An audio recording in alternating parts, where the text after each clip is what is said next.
So let's ask also another what question, which is, what is one career-related change you want to make to improve your professional life? Okay. Now, let me I don't want to lose the opportunity for my audience. If you are following us, the first question you are asking is your proudest moment. You wrote it down. And the next one is what it is you want to accomplish in the year to come. You wrote it down.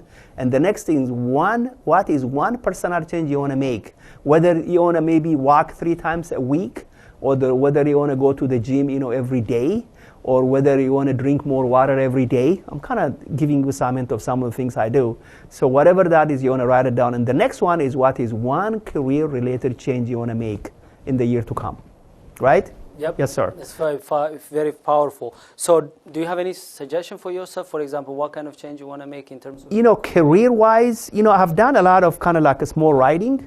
I'm very proud of what you've accomplished, writing a book. So I think this year, one of the things I'm working on is maybe developing some of these small articles and these writings into a book. Wow.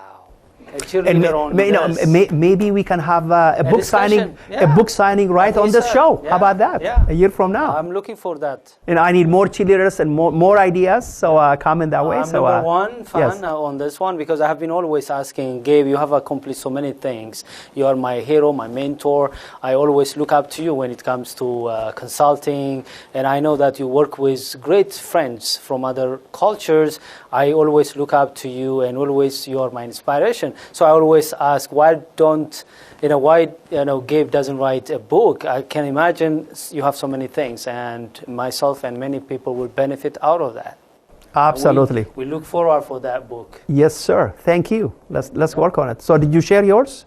I didn't share. One career change? Let me share, because I didn't share also what's one thing that you want to accomplish this year. ESAT, my program at ESAT, which is first the show and now the WWH show, the average viewers are around 3,000, because of course we have some interviews that people watched, thousands of people, 8,000, 7,000 people. But the average is around 3,000. So one thing I want to accomplish this year is to increase that average, from 3,000 to 6,000. So you want to increase your audience. The watching audience. Exactly. Okay. So that's my goal. Listen, tell your friends, tell 5 other friends to watch this show, WWH show.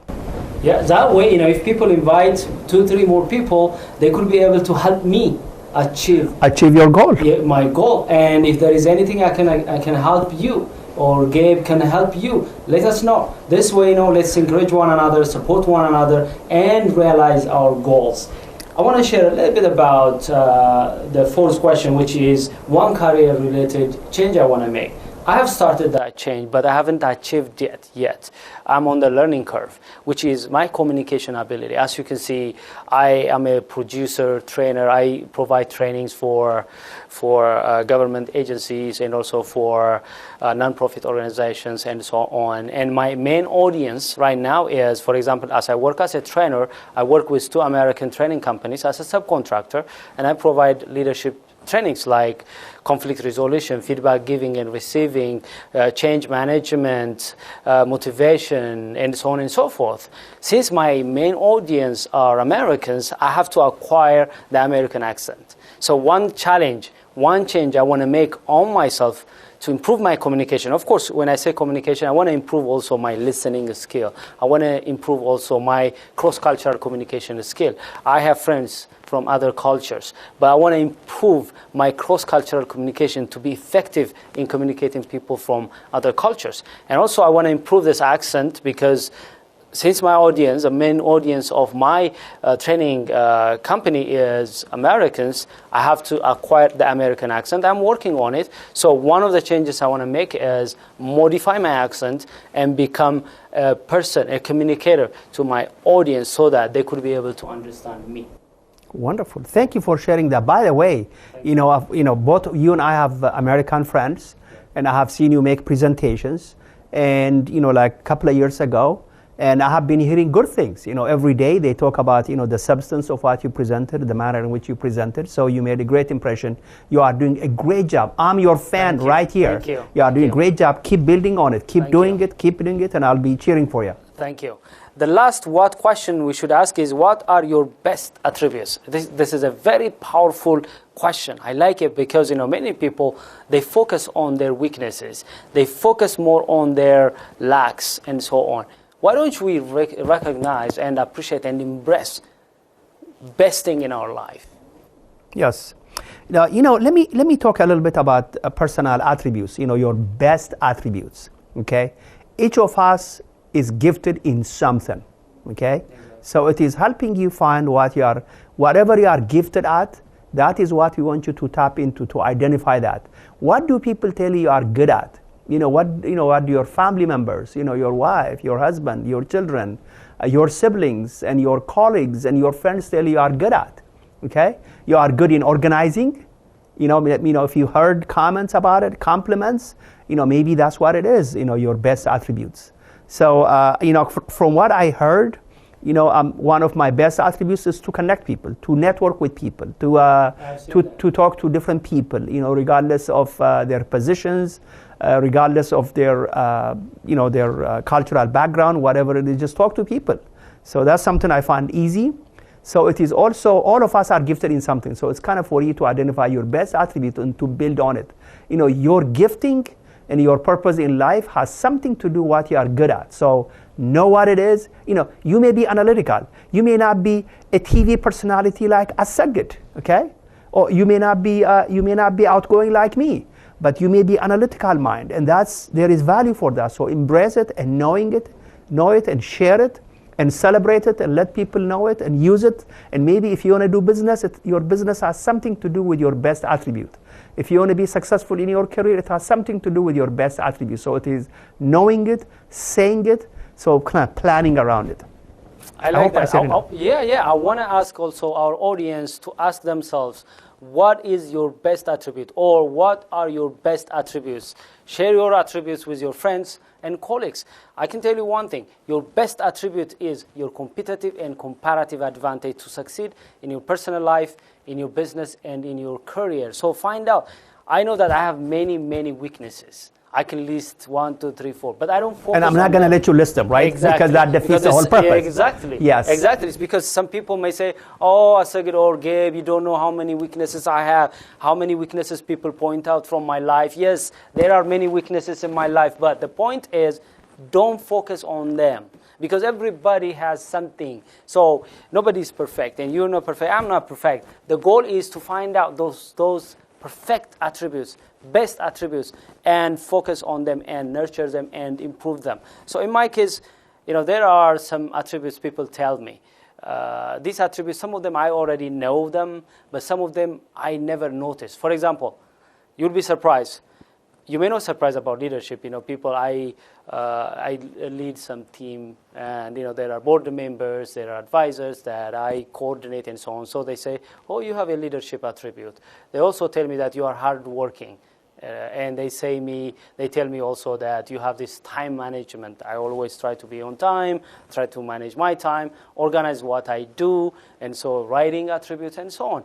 But sometimes people say something that shocks me. I don't still embrace it, but people say that's my attribute. For example, they say, "You are humble."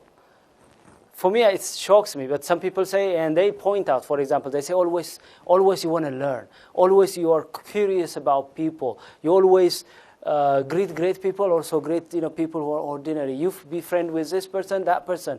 And when they see that kind of thing, they say, even if you are educated, you still listen to people who are not educated. Even if you have people from high places, you still befriend with people at the level of society and so on. They tell me that. I don't really see myself as a humble person, but sometimes people just throw at you saying that, "Oh, you're humble," the way we understand humility. So what I'm saying to you and sharing this, confusion for me is there may be some attributes you have never noticed. So ask people what your best attributes are. They may shock you. They may surprise you. The good thing is when you know that you have some attributes that you don't know about, maybe you work on them and make them better. So ask this important question. And I'm glad that you asked us this question. What is your best attribute, or what are your best attributes? Yes. I've done this a few times. Maybe I've done this session for, a couple of dozen people. And one of the things that happens, especially in a group setting, whenever I ask a person to share their best attributes, other family members, other team members, other friends contribute. They say, oh, you are good at this, okay? So it can work that way as well. So for example, among things you said about yourself, I have noticed you are a good organizer. For example, if I have an event, I don't dare ask you on a Sunday afternoon because you are very focused, you are very organized, you are good in time management. So that's your strength. By the way, if you want to break that, I'm organizing a Super Bowl party this Sunday afternoon. My audience, unfortunately, I can't invite you. You are in far places. But Assegid, I'm inviting you Sunday afternoon if you are available. I'm inviting some of my friends. They are very diverse. Let me know the time and I'll be there. Listen, that's a deal.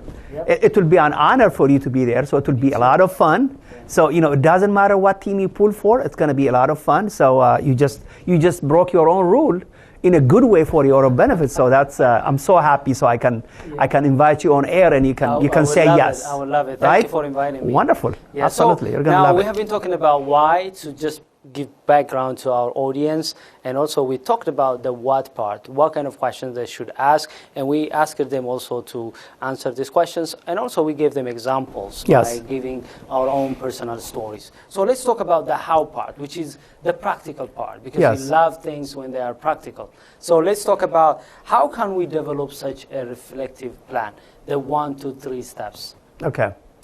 Let's say something, someone, before you say, someone in the audience, they may say, okay, Gabe, you convinced me that reflective planning is more powerful than other forms of, planning. I want to plan reflectively. I heard what kind of questions I should ask, but tell me, where should I begin? They're waiting for you. So where they should start? What are the steps they should take? Assegid, I'm a school teacher at heart, and I started my career as a school teacher. I'm still a teacher, as you know. So part of teaching is asking questions, testing. So if you remember when I mentioned, I like to read the last chapter of a book, and I kind of revealed the 2 important ways you can implement this early on. Do you remember them? Did you write them down? If you did, say them out loud. Okay, I'm going to count 1, 2, 3, 4, 5. Very good, you are right on. So there are two ways you can implement this. One is to write it down. I've been encouraging you all along, both of us have been encouraging all along to write down your plans, your best attributes, your proudest moment, your personal changes you want to make in a personal life, one career change you want to make, your goal for 2015. You write them down. By writing it down, you don't forget it. By writing it down, it's a form of making a commitment, okay? So writing it down is a step number 1. 2 is to have an accountability partner. That's the word I want you to practice, accountability partner. To have a friend, a colleague, a family member to kind of share with. When, like early on, Assegid, when you are sharing your plans, when you are sharing with the audience, it is good. It means you have a witness. You have people who are cheering for you, people who are helping you find a way. So sharing with others to have accountability partners, not to hold you, say, oh, you said you're going to go out and, walk or run 3 times a week and say, how come you didn't? Well, it's not to do that. It's to encourage you to say, oh, I know you have a goal to go out and walk 3 times a week. You want to walk? You want to walk? So kind of like they can encourage you. So it is to have an accountability partner and also to write it down. So now, writing down is important, but I know you don't mean that. But some people may think that if we once write them, that doesn't mean that we don't change them. But that's not true. I want to quote General Colin Powell. Once he said that plans are indispensable, but plans are useless. So it looks like paradoxical because it says plans are indispensable, but they are useless. Now, it's very important to plan, to prepare, and write down plans. But when you actually go to implement them, sometimes they may be useless. The point I'm trying to make is, yes, write down that. That's indispensable because there is no way that you succeed in your life and become effective without planning, going through the process of planning. But sometimes, because I meet some people, hey, Assegid, I have been planning, writing down, I achieved this and that. The next day I go out, things, they didn't go the way I wanted them. So they get frustrated and they say planning doesn't work. So I want us to talk about that, because planning doesn't mean that whatever you write comes true. When you go out to implement them, they say that he's a general. So Colin Paul is talking about the plan for war. You plan to face your enemy, to defeat it. Once you go there, once you are in the battle, it's very difficult maybe to keep the plan. But since you pass through the process of planning, when you are at the crossroads, you know which one to choose, because you went through the process of planning. So we're not here being naive to say that whatever we plan gonna come through the way we planned it. So I know you are an expert on this one. So explain to them planning and the actual implementation of planning, where sometimes we may need to make some changes, make some improvements, maybe drop some of them because they are not practical, and so on. Wonderful. Good. You said it. You said it all, and you said it very well. So, two things about planning and writing down your plans. Point number one. Well, it's not really the paper you write on that's really important. It's the process of writing it down. Exactly. So it's the process of talking about it. So let's say within your family, I know we gave you so many examples. I hope I didn't confuse you. So let's say within your family, you may have a debt of $50,000 in credit card debt. I mean, if you have $50,000 other than your mortgage, let me just say to you, you got to do something about it, right? Let's say you want to cut down your debt, and you want to reduce and minimize, to zero, right? So if you are working on it, so that's kind of like, it's, writing it down is an intention. So it's a conversation you have with your family members. It's a, conversation within your family circle, right? So I think it's the act that's important than the paper you write on. And also when you are dealing with, we are simplifying it here, just one thing you want to accomplish in the year to come. But when you are dealing with organizational things, like in my company, when we plan, we spend 4 months from November to February. So it's kind of like a weekly ritual we go through and kind of prioritizing, and we add things. So kind of like, what you talked about thoroughly is you kind of like, things you prioritize, things you want to shift, and the data you collect. So I agree with all of that about adjusting your plan and modifying, and everything you write down may not come to fruition. You may, as you implement, you may come across some discoveries, some new things you accomplish on a way. So I agree with that premise of improving on, but I think to keep it simple, if you are dealing with just simple things, like you wanna cut your debt by half, by end of year, okay? You wanna maintain a certain health, habits. Those are simple things you can write down and commit to. So to keep it simple, to do those, and writing is kind of like a tool. It's a means and not an end. So it's kind of, that's what I'm trying to say. By the way, I like that you try to focus on the individual. But some of our audience may be business owners. So we're not covering, as you said, the complex part of planning, which means, for example, when an organization plans, let's say the coming 10 years, 20 years, or 5 years, 3 years, what they do is they go back and analyze trends to learn from the past, and also scan the environment and see what's going on inside their organization, their organizational design, how they are pursuing their mission, and also their competitors, government rules, and so on. And also they project into the future, and they use tools. So they have some tools to use to study trends, and also some tools also to scan the environment, and also some tools to project into the future and plan. So we avoided that on purpose. So we made it very simple for individuals. But if organizations, if people who have business are interested on this one, they can contact you and me. We are the one who do this kind of things. We consult organizations. We facilitate workshops on this kind of topics. But today our focus is on the individual. Absolutely. If you are doing organizational planning, more complex planning, you can definitely call, Assegid, my friend. You can call me. I'm sure there are consultants. Consultants are everywhere. So every one of them as good as any. Kind of engaging with them and helping them to help you facilitate. You can do all of that. So this is just kind of, we kept it simple to individual. Now, let me kind of make one little distinction here. Okay, you may be head of a big organization. Okay, so we are talking about you, the person. Okay, your success at the end of the day So it's kind of like, how you manage your personal quality of life. How there is a you within that organization. So that's what we are talking about. So when you succeed as an individual, your organization succeeds. So just want you to understand, we did not forget your organization. We are talking about you and your well-being.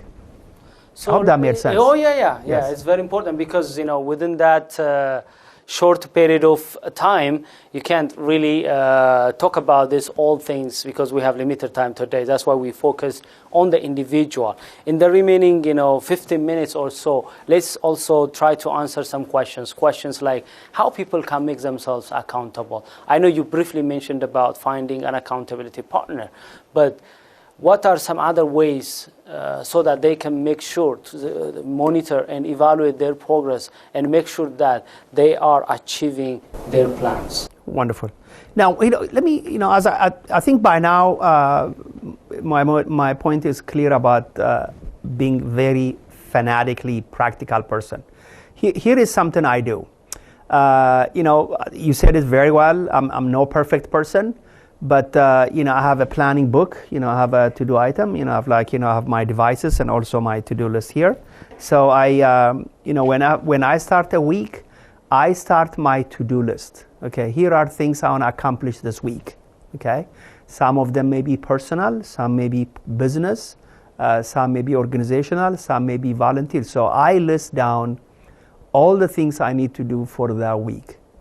Do I do that every week in a consistent manner? No. Sometimes I do, sometimes I don't. But here is something I noticed. Whenever I have my to-do list, I tend to complete them in less time. I tend to do them in an orderly fashion. I tend to have less stress. Despite all this knowledge, when I don't do it, I tend to have so many things on my plate, so many things I worry about. So I'm kind of all over the board. So whenever I do my to-do list for a week or for a day, the day goes so fast, and those tasks get accomplished. So, I'm kind of more like personal accountability rather than, we have enough bosses to go around, right? Bosses in your home, bosses on your job, but this is to kind of create your personal accountability. So my personal accountability is to do a to-do list for a day, to-do list for a week. I'll just keep it simple. We can talk about it for a year, which we talked about here.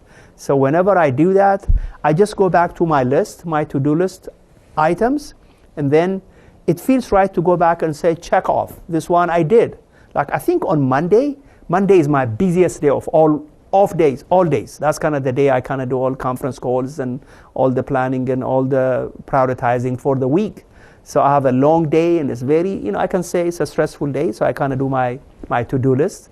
And then, I go back and kind of check off things accomplished. Okay. And then when that item is not accomplished, I push it to the next day. Okay. Or the next day. So I kind of a believer in personal accountability by doing your own to-do list and then checking them off and feeling good about it. I always tell my wife, you know what? Every time, I think she heard enough of this. I say, you know what? Every time I do a to-do list, I tend to do it in less time. I tend to accomplish a whole lot of things, and I have a lot of free time. So that's kind of my little... I like it. Okay. I like it because, sometimes we may be tempted to just come up with lists of to do things, but we don't go them over the week or over, one day and so on. In my case also, I share the same kind of approach. Whenever I come up with a short-term plan, I go back and quickly summarize the long-term plan. When I plan for the year, I make sure that I revise a short-term plan every quarterly. When I plan, I go back and see the yearly plan quickly. When I plan for the month, I go back and revise the quarterly. I have a diary. I wish I have it right now here, but I don't have it. But the diary gives me the opportunity to list down what I want to achieve that month, the most important things I should do, the milestones. And I have that diary that allows me to also to plan for 1 week. So every Sunday afternoon or evening, most of the time, even if it is 30 minutes, even if it is 20 minutes, I will spend time to evaluate what I have accomplished, what I missed from last week, because it's impossible to do everything that we planned, impossible. So I look back quickly from my diary, see, okay, I achieved this and that, but this are missing. What I should do next week? I quickly list them. and I plan for that week. So if we plan for 1 year or 3 years, 5 years, it's very difficult. So we have to break down our plan, if possible, every day. For example, today when I wake up, obviously I have lists of things to do, 2 interviews, I have people to call, emails to respond, things to write, and so on and so forth. I have lists of this to-do list. So in the morning, I read them, I make sure that I accomplish them. But some of them I may not be able. So tomorrow I may try to do them. But at the end of the day, I will revise at the end of this week to see whether I have accomplished what I have planned in that week. Wonderful. So we have the same kind of approach. I think we have the same approach. See the to-do list. So I know you are the organizations guy. So, I kind of do mine randomly. Sometimes I do, sometimes I don't. So just to be honest there. But I can tell you my quality of life goes high whenever I might to do my to-do list. Hopefully, moving forward, I'll kind of do them. Now, one of the things I do kind of organizationally within my team, we kind of do a weekly plan. So the weekly plans are individually done. So we have a spreadsheet. So there is one spreadsheet under my name. So what I do is we focus on top 3, okay? What are the top 3 things I accomplished this week? Top 3 most important things I accomplished. So I capture things that I accomplished this week. And then in the next column, what are the top 3 things I want to accomplish in the week to come? So everyone kind of does the same thing. So it's kind of down for self-policing. I don't go look at somebody else's and say, oh, you've done this, how have I done this? So it's kind of helps you self-manage, self-monitor. And so we've been kind of doing this for the last 1 year on a weekly basis. So we spend about half an hour every week, by Monday, 10:30 within my leadership team. So we each person kind of reports out, okay, here are my top 3 things I accomplished last week. Here are the top 3 things that I plan to accomplish this week. And next Monday, 10:30 when we do a conference call, we go through the same thing and get it done in half an hour. Why do we do this? To align. When you work as a team, to align. Okay, if I'm working on this and you are working on that, so kind of align what we are working on, our priorities, so that we kind of align our priorities and kind of repeat the week in the same fashion. I like that approach because, some people may be obsessed about planning. They go to details and make sure that everything is accomplished. But in real world, that may not be true or that may not be realistic. So it's great to have, let's say, 3 priorities this week and make sure that at least you accomplish those 3 important priorities. I have reviewed some organizations and I have been chatting with individuals, successful individuals.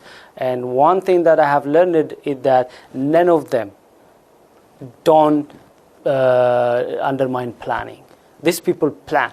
So that means I cannot find somebody who is successful but at the same time who don't plan. I don't think that I will find somebody who is successful financially or whatever, who is not planning or who is not using his scarce resource, which is time, because we all have equal amount of time, 24 hours per day.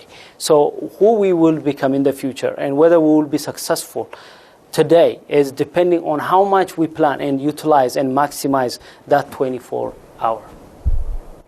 Absolutely. I want to emphasize, when we talk about 24 hours, 24/7, because of all the gadgets we have access to, the smartphones and everything else, our phone is buzzing 24/7, right? We are receiving text throughout. So I'm kind of more like a strong believer, kind of giving yourself those, that 8-hour sleep. Guess what? Within my family, we have this new philosophy now we developed. When you give yourself those 8 hours, plus minus, sometimes maybe a little longer, sometimes less, it allows your body to do all the healing, okay? Your body to rejuvenate, whatever dreams you see, that's immaterial, but you are resting your body, healing your body, rejuvenating, getting ready for the next day. So I don't believe in kind of working 24/7, where to a point where you kind of burn out.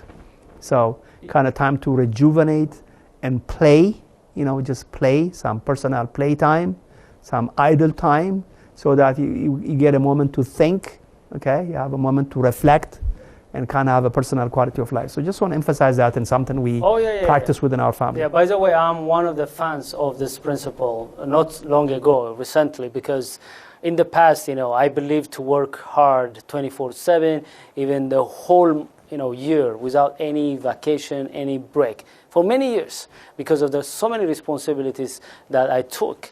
But finally, let's say I don't break for 1 year or 2 years.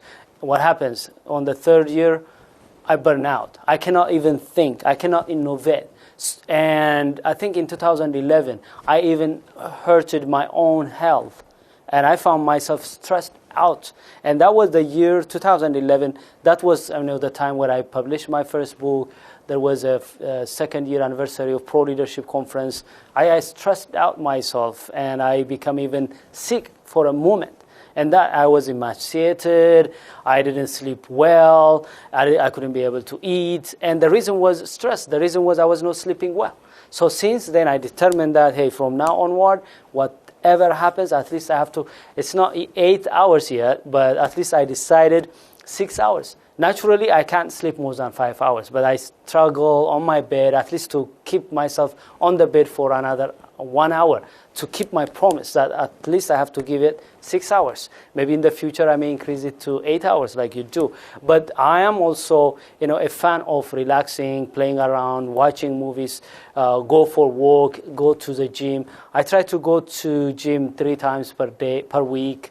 If the weather allows, I walk every day. I also watch movies, hang out with people, eat, and so on. But this was not the case in the past. I learned it from bad experiences. So when we are encouraging you to plan, to maximize your time, we're not saying that you kill yourself. We're not saying that you hurt your health, your relationships, and your business. Because if you don't relax, take rest, sleep well, and rejuvenate and restore yourself, heal yourself, you can't become successful. Whatever great plan you may have, you couldn't be able to maximize it. So keep the balance and work very carefully on this delicate line. Not extreme to planning and using your time extremely, or from just wasting also your time. So don't waste your time. Don't really focus only the things that you do. Sometimes take rest, relax, and also relate with people. You said it very well, Assegid. Actually, talking of planning, you can plan your vacation. Exactly. Okay, you can plan your day so that you have more free time, more time to relax, more time to spend with your friends. Like within my family, we plan our vacation. Okay, like this weekend for Super Bowl weekend. So we are taking 3 days off. So we are checking into the hotel. So we are gonna stay there. And 3 days with my family and I, we're going to just have a fabulous time. So even anticipating, thinking about it is just bringing a lot of energy. So by Sunday night, we are ready for you. Yeah, so I don't know who's playing. The energy right now, and I want to have that energy more. There you go. Exactly. So, dear viewers, we have been discussing about why planning, especially reflective planning, is very important. We talked about the what questions we should ask as we reflect and plan. We also talked about how to implement it. And we also gave you important, insightful stories and examples and approaches. I hope you learn from this discussion. Until I see you next time, have a wonderful time. Thank you very much for watching. Have a great day. Plan your vacation first, and then plan your activities for the year, your to-do list every day. Have a fabulous day. Thank you. Thank you.